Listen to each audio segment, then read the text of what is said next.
Estamos começando o nosso programa Democracia de hoje, que abre espaço para o debate sobre a luta manicomial e também a humanização do tratamento da doença mental. Nós temos o dia 18 de maio, que marca, é um dia de luta em relação a esse processo, né, que está encaminhado hoje em todo o mundo. A data rememora o movimento da reforma psiquiátrica que teve seu início lá na década de 70. Então estamos falando de humanização do tratamento da saúde mental, foco principal do nosso programa Democracia de hoje. E nós vamos agora apresentar as pessoas que estão com a gente, que vão participar deste debate, e a gente pretende esclarecer, né, o que se trata esta luta e quais são as alternativas que nós temos hoje para o tratamento das pessoas que sofrem de doenças mentais.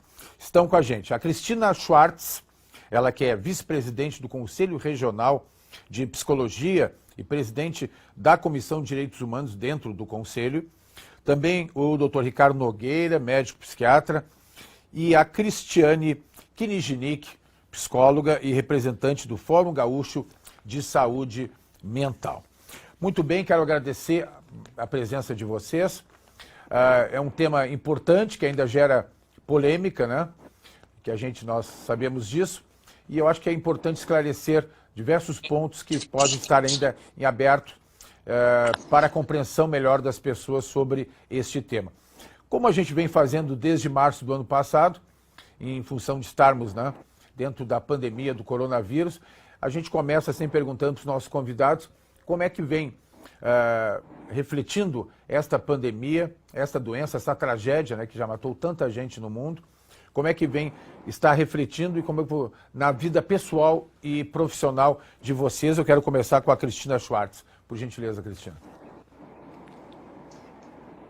Olá, agradeço, né, a oportunidade de estar aqui em nome do Conselho também, fazendo essas reflexões com vocês. Acho que uma situação que tem pessoalmente me tomado bastante tempo de reflexão em relação a tudo isso que a pandemia nos coloca como desafios, são duas coisas, né? Uma é a relação que a gente estabelece com o próprio tempo, na medida em que a gente não trabalha mais com a ideia da presença nas nossas atividades cotidianas, né? Então, a presença com as outras pessoas, o encontro físico com as outras pessoas, como isso impacta, inclusive em termos de como a gente experiencia a relação com as pessoas. Então, eu tenho sentido muito essa questão da solidão, ainda que podendo falar com muita gente, né, ao mesmo tempo, todos os dias, o quanto que a falta da presença física das pessoas produz um impacto.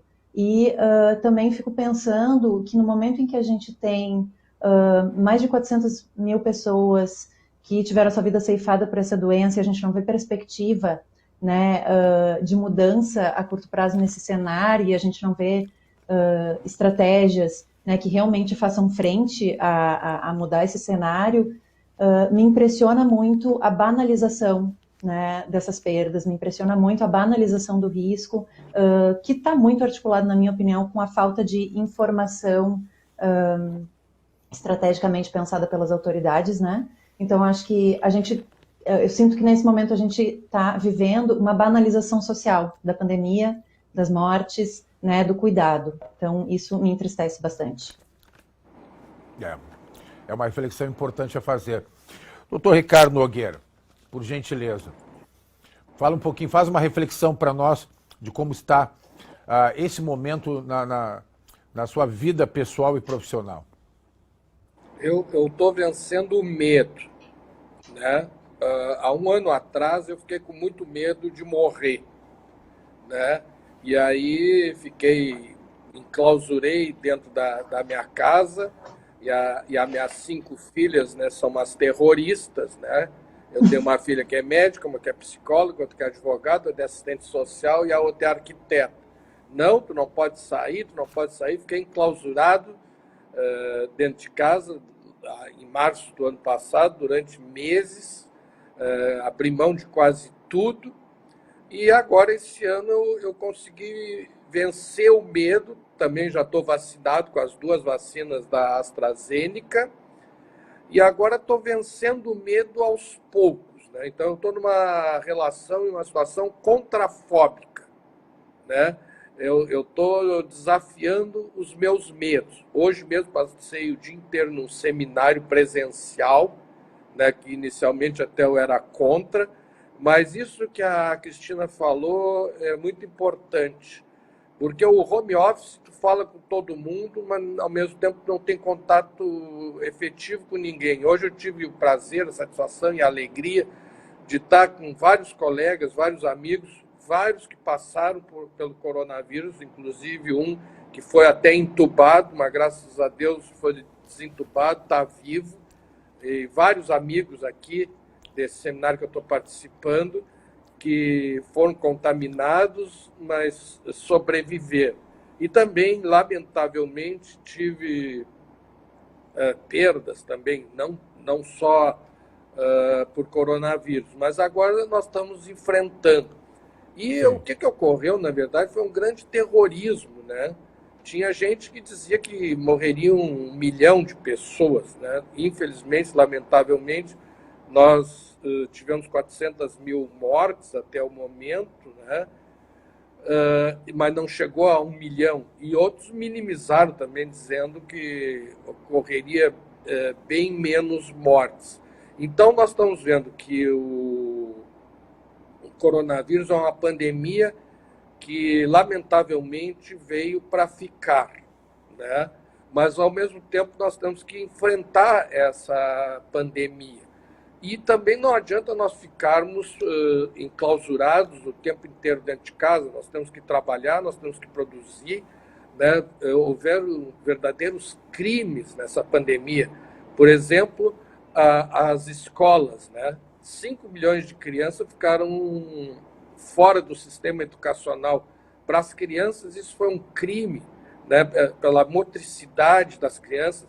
Nós, adultos, temos necessidade do contato com outras pessoas. Agora, tu imagina as crianças. Sim, né? sim. Então, agora as aulas estão voltando com toda a proteção. E outro grande crime que ocorreu com essa questão do fique em casa, várias escolas faliram, vários professores perderam seus empregos, várias faculdades fecharam ou estão em falência, as creches quebraram, faliram, tivemos 100 mil empresas que faliram. Então se viu também que, na verdade, todos aqueles profetas do Apocalipse erraram dos dois lados, né? Porque, na verdade, ninguém sabia nada dessa pandemia. E essa pandemia, quando tu aprende alguma coisa, vem uma nova cepa, né? Então, na verdade, o que nós temos que fazer? É conviver com a pandemia, protegidos e vacinados. Perfeito. As vacinas, já temos hoje no Brasil 45 milhões de vacinas distribuídas, né? Não é o ideal. Por exemplo, nos Estados Unidos, eles compraram vacinas que nem foram aprovadas lá. Por exemplo, a vacina que eu tomei, a Oxford AstraZeneca, os Estados Unidos tem 40 milhões de vacinas que vai distribuir para o mundo inteiro, que não foram aprovadas nos Estados Unidos, né? Sim. E nós aqui ficamos com algumas reticências, né? Sim. Então, Doutor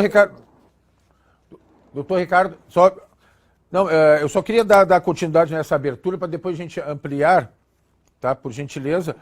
E eu queria passar para a Cristiane Kniznik para falar um pouquinho, aí 2 minutinhos, sobre como é que está recebendo, né?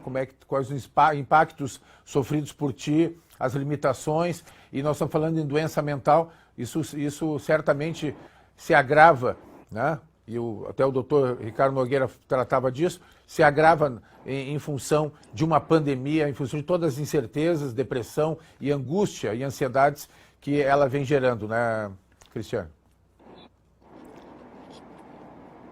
Então, olá, queria também agradecer muito a oportunidade de estar aqui conversando com vocês e também parabenizar, né, a TV da Assembleia Legislativa por propor esse debate. E, bom, queria dizer que eu me considero, então, uma pessoa privilegiada, né, porque eu posso realizar meu trabalho desde casa, além de ser psicóloga, eu sou professora universitária.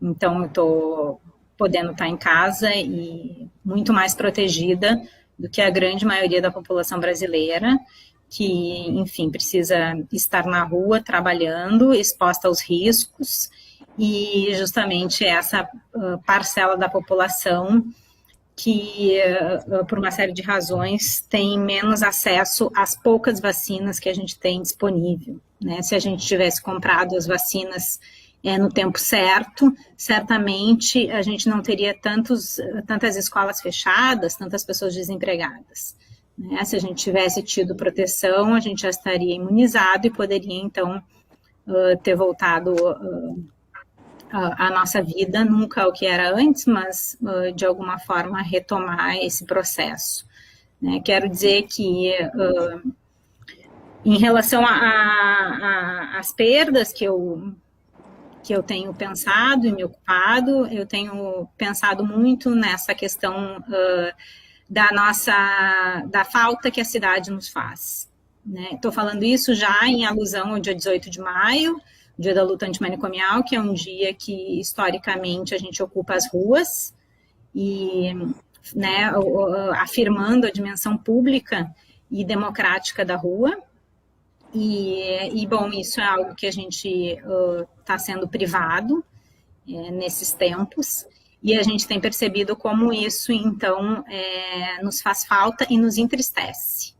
A gente ficar dentro de casa sem possibilidade de estar na rua, de se encontrar, de ter esses encontros casuais, fortuitos, e agora todos os encontros, então, que fazemos são encontros com hora marcada, com link, né?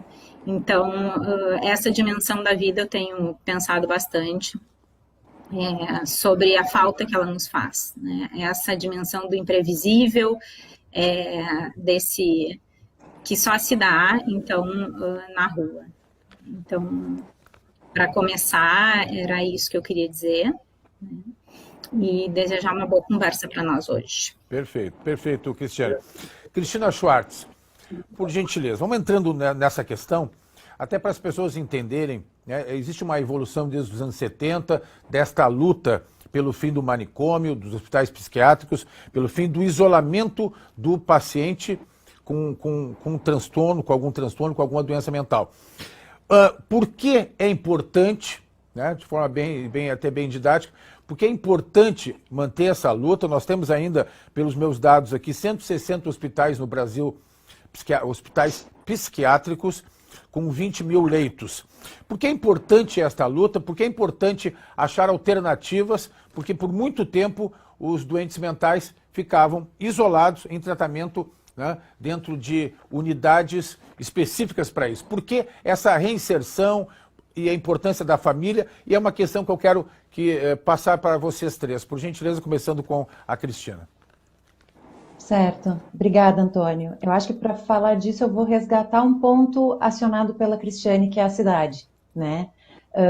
Historicamente, se a gente for olhar, por exemplo, né, o nosso principal hospital psiquiátrico aqui de Porto Alegre, né, o Hospital Psiquiátrico São Pedro, e mesmo a colônia Itapuã, aqui próxima em Viamão, historicamente eram locais que, quando construídos, eram locais extremamente isolados, né? Eram locais, de fato, para onde as pessoas que apresentavam um comportamento que se apontava desviante do esperado para elas eram, então, destinadas a esses locais, segregadas do restante da sociedade, né? E acho que é importante a gente apontar desde já que essa perspectiva do que era desejável ou não que fosse visto pela sociedade, que fosse desejável essas pessoas que eram consideradas não desejáveis de se conviver com a sociedade, e que foi se dando, em muitos casos, o nome de loucura, né, o nome de anormalidade, elas também carregavam marcas, né, marcadores sociais que são objeto de algo classificável como uma doença estrito sensu, né? Muitas pessoas que historicamente foram confinadas no manicômio eram pessoas que não correspondiam à heterossexualidade como norma, né? Eram mulheres que não se submetiam às regras sociais de comportamento, de pensamento, né, de conduta esperados para mulheres, eram, em sua maioria, pessoas pobres, sem condições socioeconômicas para poder se manter, né, custear a sua própria vida, eram pessoas negras pauperizadas, né? Então a gente tem na história da consolidação dos manicômios, né, como um espaço que foi se consolidando cientificamente como um espaço de tratamento e que cientificamente legitima, então constrói um saber científico para legitimar essa segregação, ela é atravessada por diversos processos de exclusão, né, que hoje a gente consegue, a partir da Constituição, né, de 88, a partir em 90, da lei que institui o Sistema Único de Saúde, de 2001, a lei que institui a reforma psiquiátrica no Brasil, a Lei 10.216, a gente consegue construir um enquadre de cuidado em saúde mental que subverte essa lógica da exclusão, né, e coloca no centro as necessidades dos usuários e a promoção dos direitos dos usuários e usuárias dos serviços da RAPS, da Rede de Atenção Psicossocial, né? Então, o que é muito importante de a gente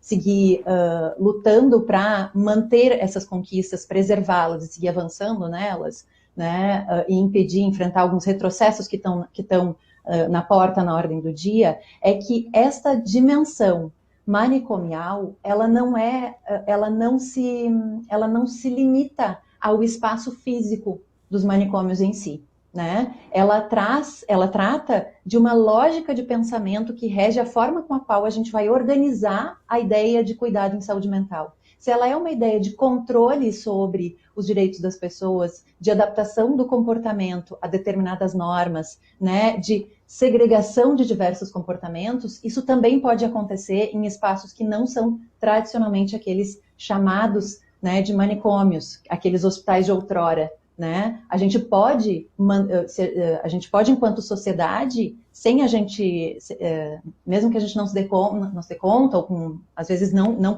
pelas piores intenções, mas por pensar que isso são novas soluções de saúde mental, digamos assim, a gente pode estar ainda praticando velhas práticas. Se o objetivo do nosso trabalho não é a promoção da liberdade e o acolhimento da diversidade humana, né? Porque saúde mental remete diretamente a essa lógica que a gente tem muito binarista no nosso imaginário social, de normalidade e loucura. E a gente precisa romper isso. Se a gente romper isso e trabalhar com essa dimensão, a gente vai estar trabalhando dentro de uma perspectiva antimanicomial. Se a gente trabalhar na perspectiva da promoção dos direitos, da promoção da liberdade e da possibilidade de a loucura, né, ou de isso que a gente, do imensurável, né, a Cristiane trouxe isso que é o imponderável, o inesperado, o imensurável da vida. Se ele puder conviver no mundo, a gente está trabalhando com uma perspectiva antimanicomial, né? Agora, se a gente trabalhar com serviços que primam e que muitas vezes vão primar pela hierarquia do saber científico sobre os saberes que os próprios usuários e usuárias dos serviços têm sobre a sua própria vida, a gente vai estar manicomializando também. Então, isso é muito importante a gente ter, acho que para começar a conversa, né, para deixar a palavra circular também, eu acho que isso é uma questão importantíssima de a gente ter em mente, assim, a gente pode manicomializar em serviços que não são necessariamente manicômio e a gente pode trazer a sombra do manicômio para novos serviços. Sim, exatamente. Eu acho que tem Vamos lá, vamos seguindo com o Ricardo.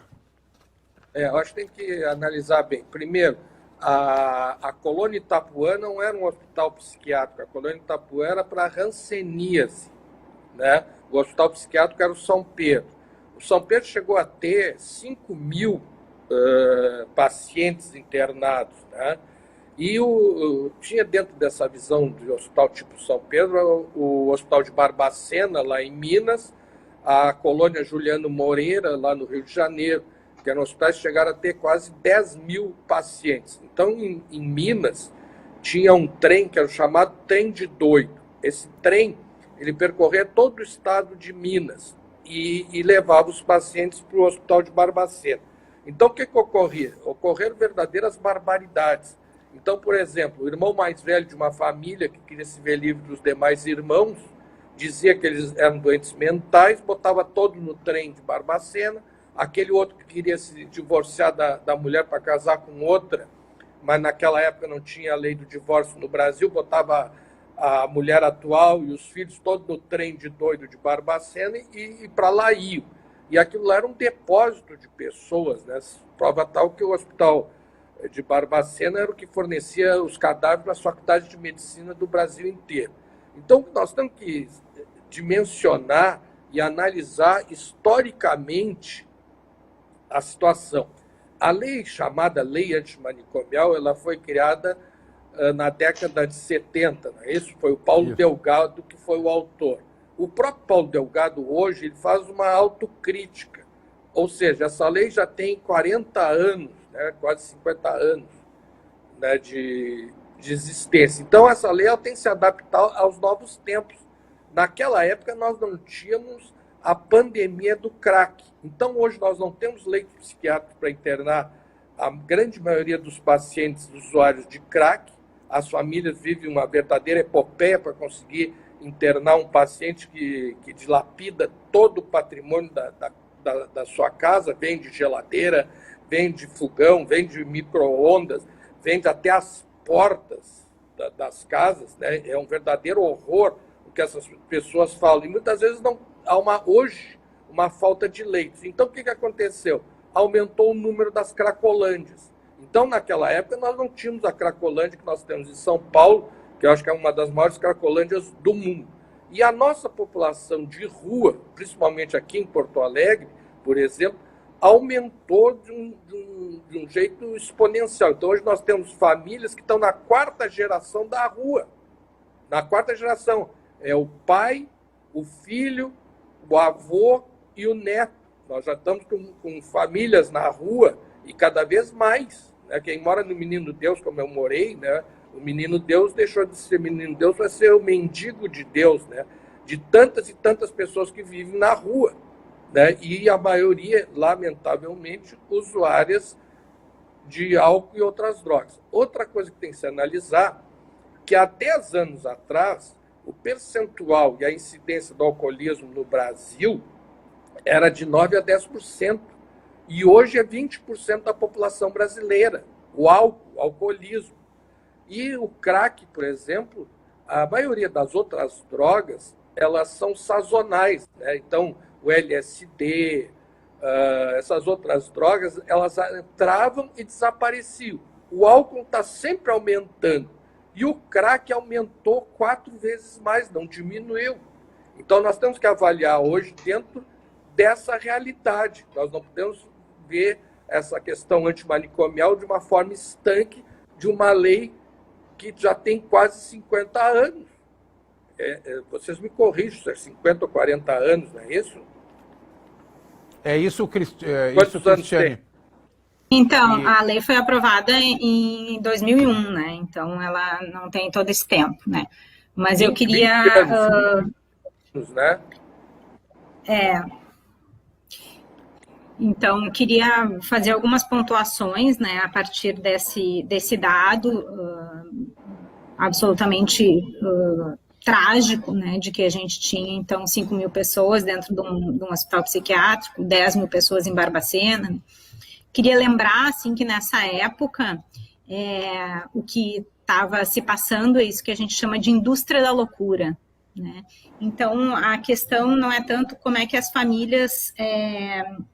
não conseguiam cuidar dos seus familiares e, por isso, enviavam seus familiares para o hospital psiquiátrico, que era o único serviço que se tinha à época para cuidar de alguém, né? A gente não tinha outros serviços. Mas o que acontecia que eram os hospitais eram hospitais conveniados, né? E ganhavam dinheiro com essas internações, né? Então, e é aí que se produz, nessa época, justamente... Para aí. Cristiane, que a gente chama... Então, deixa ela continuar. Deixa não, só uma parte. Não, é que os hospitais... Não, eu estou, então, falando. Né? Não, só para te ajudar. A maioria desses hospitais gigantes... Tipo não estou precisando de ajuda nesse momento. Estou podendo falar, não, tá? Só para dizer que não eram conveniados. Eram hospitais estatais. Isso, que também recebiam, também movimentavam toda a verba, né, a partir, o senhor pode ler, tem vários artigos disponíveis sobre, porque a gente não pode desfazer essa articulação, né, entre a economia e a indústria da loucura, né? Isso aí está muito claro para a gente, né? Inclusive hoje, né? Todos os lobbies que são feitos para que os hospitais psiquiátricos sigam, né? E para que determinados tratamentos sigam, isso não está desarticulado ao poder financeiro. Então, eu queria fazer essa marcação, porque senão a gente fica numa posição que é uma posição muito perigosa, né, que é a posição de culpabilizar as famílias, né, e não olhar para a rede de serviços que a gente tem e que estão sendo atacados hoje em dia.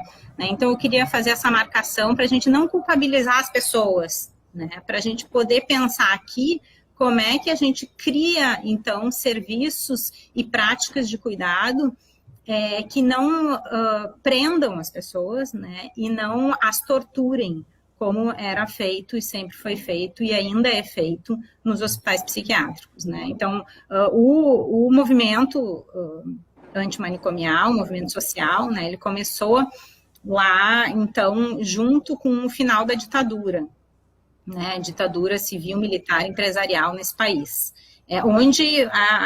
de onde a indústria da loucura se alimentava, né. Então, e o movimento social, ele sempre foi formado por usuários, por familiares, por trabalhadores da saúde mental. Né? E nessa época, então, né, ali no finalzinho da ditadura, é que o movimento social pôde denunciar todos os maus-tratos e todas as torturas. Tem diversos filmes disponíveis aí, né?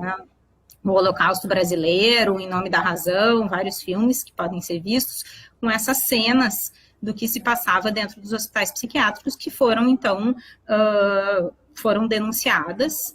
E é aí, então, que a gente começa, né, a pensar e a propor novos serviços e novas maneiras de cuidar. Né? Então, eu quero deixar muito claro aqui, porque às vezes parece que a luta antimanicomial é uma luta que é em nome de uma desassistência, e não, né? A luta antimanicomial é uma luta por uma assistência, por um cuidado, mas por um cuidado que não, primeiro, não prenda as pessoas, né? Sim, a gente tem um princípio ético-político, que é o princípio da liberdade, temos, né? Afirmamos isso, né? Bom, o nome da TV que é democracia, né? Então, a gente afirma esse princípio, mas esse princípio, ele vem junto do cuidado, né? E a gente já tem aí uma longa história de diversos serviços que fazem esse cuidado em liberdade no território, né? Que são os centros de atenção psicossocial, inclusive para usuários de álcool e outras drogas, que são os CAPS-AD. Né? Sim. Então, até Cristiano, nós vamos precisar fazer um rápido intervalo, e nós estamos falando sobre esses absurdos do passado, sobre essa questão da humanização do tratamento e alternativas que hoje nós temos, porque não podemos abandonar uma situação sem pensar em alternativas. Foi isso que estava falando a Cristiane Kniznik, que já foi relatado pela Cristina e pelo Ricardo. Então eu quero fazer um rápido intervalo e nós vamos voltar para fazer essa reflexão sobre que tipos de serviço nós temos e o que precisamos ter para que essa luta, né, tenha continuidade e que a gente não tenha ainda a necessidade de tantos hospitais psiquiátricos. Como eu falei isso na abertura, nós temos aí mais de 160 hospitais psiquiátricos no país, com cerca de 20 mil leitos. Né? Então vamos fazer agora um rápido intervalo e nós voltamos para ampliar este debate aqui pela TV Assembleia. Nós já voltamos.